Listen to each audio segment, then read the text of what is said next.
सोचिए, पूरे देश में बैकवर्ड फॉरवर्ड का चुनाव हो रहा है, संविधान खतरे में है कहा जा रहा है, आरक्षण खतरे में है। मैं ये वैशाली के जनता के लिए वीडियो बना रहा हूँ, आपको कुछ बातें शेयर करना चाहता हूँ। डिजिटल मीडिया, सोशल मीडिया की वजह से चुनाव हो रहा है। आप बताइए, संविधान खतरे में है।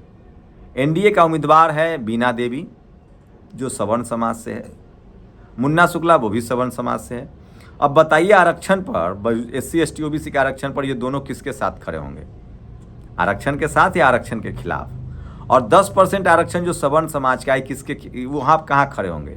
सवर्ण के साथ या SC ST OBC के साथ? तो मैं फिर कह रहा हूँ, मुन्ना शुक्ला या बीना देवी, वो अपने जाति के हितों को देखेंगी, अपने समाज के हितों को देखेंगे, और देखना भी चाहिए।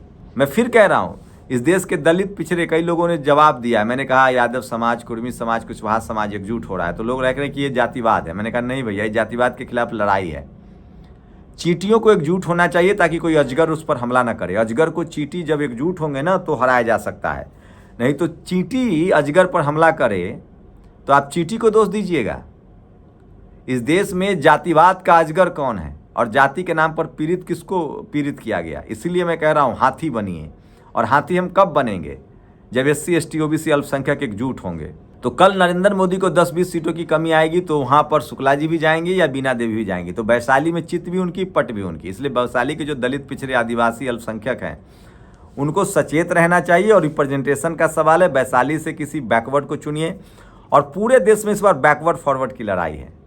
बैकवर्ड समाज जहाँ बीजेपी के खिलाफ वोट कर रहा है, वहीं फॉरवर्ड समाज जो है वो बीजेपी के साथ वोट कर रहा है।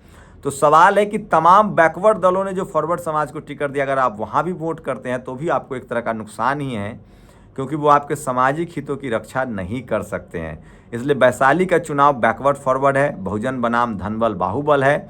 और वैशाली में पिछले 75 साल से 90% आबादी वाला, कोई कुशवाहा, कोई यादव, कोई कुर्मी, कोई अल्पसंख्यक समाज के लोग, कोई दलित समाज के लोग सत्ता में नहीं गया है, वो संसद नहीं बना है। तो वैशाली की ये बैकवर्ड फॉरवर्ड की लड़ाई है। क्या लगता है आप लोगों को, क्या मुन्ना शुक्ला और बीना देवी अगर चुनाव जीत जाते हैं, भले मुन्ना शुक्ला RJD से चुनाव जीते, क्या वो आरक्षण के पक्ष में बोलेंगे, SC ST OBC के आरक्षण के पक्ष में? और बीना देवी आरक्षण के साथ रहेंगी या आरक्षण के खिलाफ रहेंगी? आप अपनी प्रतिक्रिया जरूर दीजिए और इसको शेयर कीजिए। शुक्रिया। नेशनल दस्तक की आपसे गुजारिश है कि अगर इसको बचाना चाहते हैं तो नेशनल दस्तक को सब्सक्राइब करने के लिए रेड कलर के सब्सक्राइब बटन को दबाएं, फिर बेल आइकन की घंटी दबाएं। नेशनल दस्तक को बचाने के लिए बहुत जरूरी है कि हर खबर को शेयर करें, लाइक करें, कमेंट जरूर करें।